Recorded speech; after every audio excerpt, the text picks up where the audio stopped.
now move to our next presenter who comes to us via teleconference, Mr. Kmpotich, who I understand is our NDP candidate in Sault Ste. Marie for the upcoming by-election via teleconference. Are you there, Mr. Kmpotich? Are you there? Yes, I am. That's fine. You have 5 minutes opening address, and as you'll likely know, the rotation by questions. Please begin now.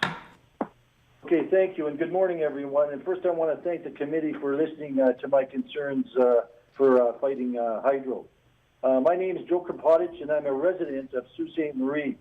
And if there's one message I want you to take away from my remarks this morning, it's that the families and businesses in Sault Ste. Marie can't handle any more hydro bill hikes. At home and at our local businesses, we've been pushed to a tipping point, and it has got to stop. And that's why I'm speaking against the Liberal government plan. I was troubled by Kathleen Wynne's scheme to borrow cash in order to provide a short-term subsidy on hydro bills. It sounded to me like a payday loan, a loan that comes due quickly, making the crisis you were in much, much worse. And in the case of the Liberal hydro borrowing deal, the documents provided to media on the day it was announced revealed that when the loan comes due, it will add as much as $40 billion to Ontario's hydro debt. And Kathleen Wynne hasn't come clean on how the monies will be repaid. And of course, I think we already know the answer to that. We're all going to pay for it.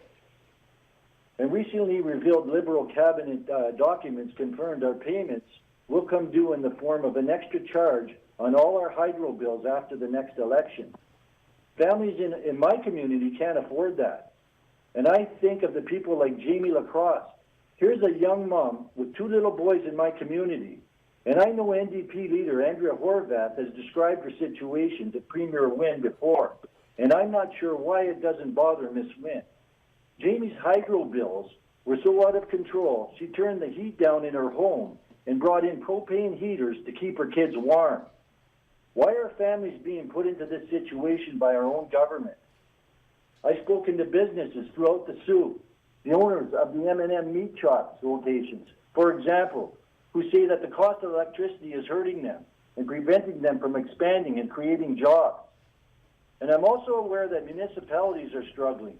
As a city councillor, I know that years of the province downloading costs have hurt cities and towns and the people that pay municipal taxes. Water treatment facilities, community centers, they can't afford today's hydro bills, let alone further hikes.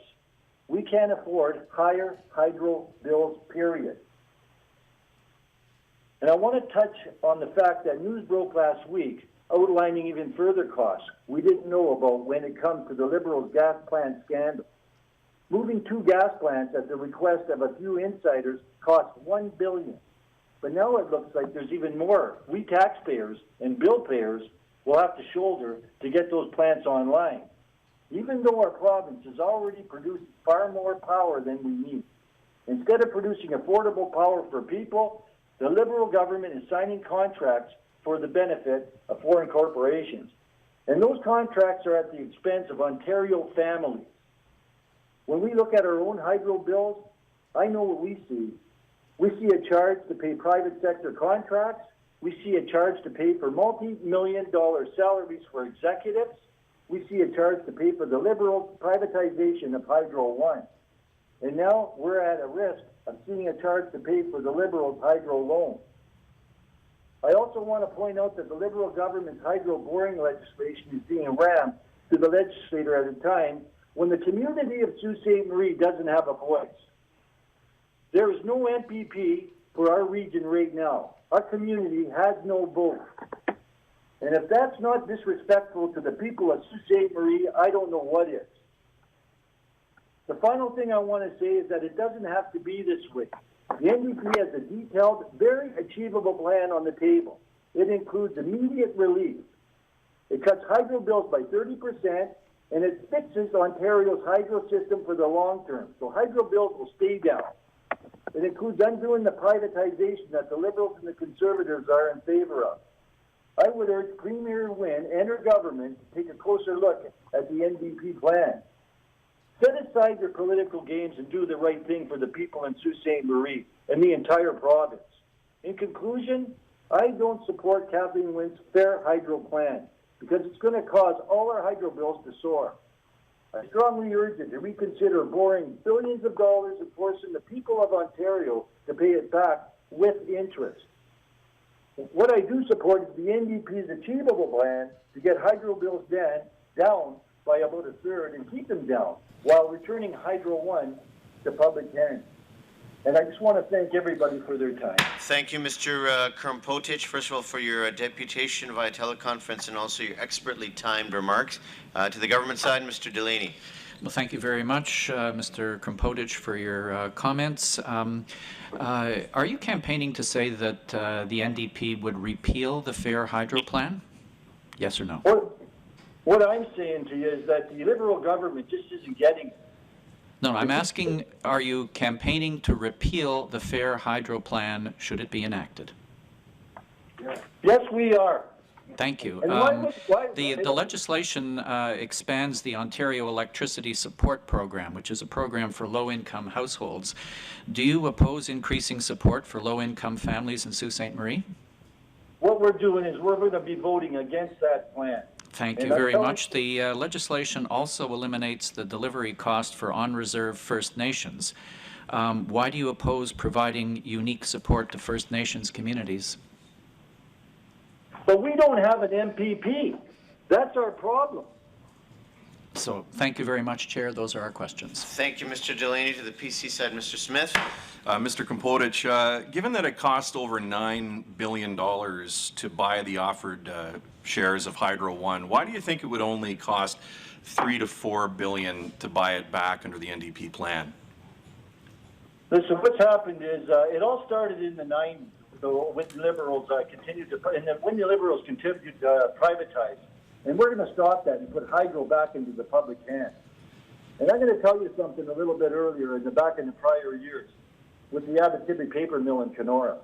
Okay, that there was about 200 jobs up there. We've been talking about the hydro rates and the increased cost over here of electrical rates in Northern Ontario for a decade now.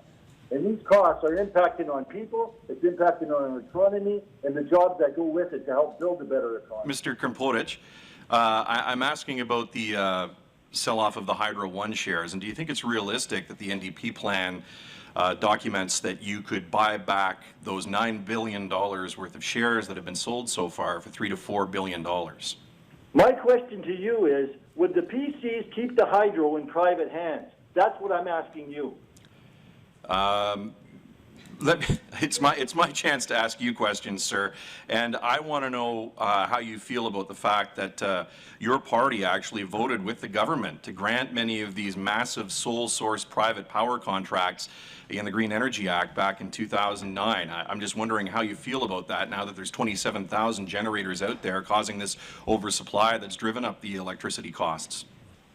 What I want to know about is where is your plan? Where are you hiding your plan? Okay, you started to process this with Mike Harris, and then the McGuinty and the Wynne Liberals, and then you took over and you continue to privatize.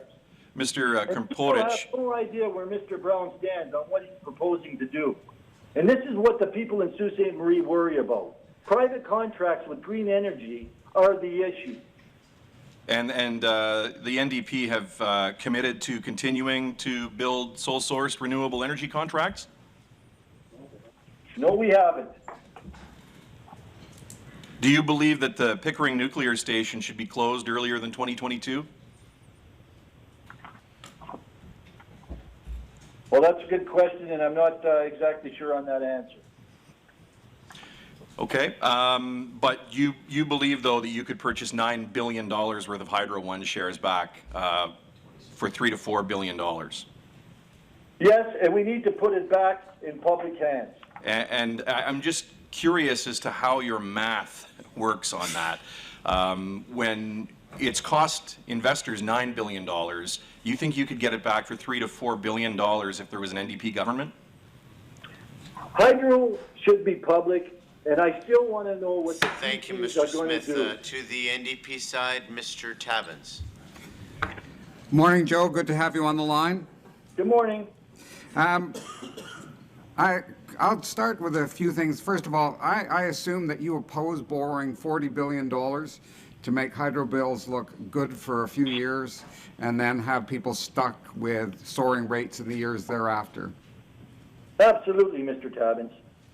And can you tell me what the impact would be in Sault Ste. Marie of having a brief break and then rates higher than they've ever been before because people are having to pay back a debt to make this government look good before an election? Well, I'm going to tell you something. I've spoken to a lot of people on fixed income here and about getting relief. And people in our city, quite frankly, who are living on a fixed income are having a very hard time paying for their electricity bills. And I'll tell you, it's case after case, it's door after door I'm talking to. And what people are doing is they have lower their payments on their homes. And so they're able to stay there. And what's happening now is their electrical rates are higher than their mortgage. And never mind, the other ones that are on fixed income, that are on pensions right now, their electrical rates are impacting on their ability to be able to, what are they going to pay? They're going to pay their electricity bill and then what, suffer on groceries? These are the kind of horror stories I'm hearing, like families from the Campbells. And the other thing, too, is the increased prices. The increased prices not only with electricity, but gas and food. Their fixed income's not going up. And this is what's hurting families in Sault Ste. Marie. Mr. Kmpotich, you're aware as well that the NDP would be reducing rural hydro rates by using funds that are already in the system. I'm assuming that you support the reduction of rural hydro rates, distribution rates, through the NDP plan. Absolutely, I support it. And one of the things the Liberals say constantly is that the sell-off of Hydro One doesn't matter because the Ontario Energy Board will protect customers. They'll be very severe watchdogs, making sure prices don't get too high. Do you think they've done a good job for Sault Ste. Marie in the last 10 years? Absolutely not. I'm not surprised. I'm not surprised at all.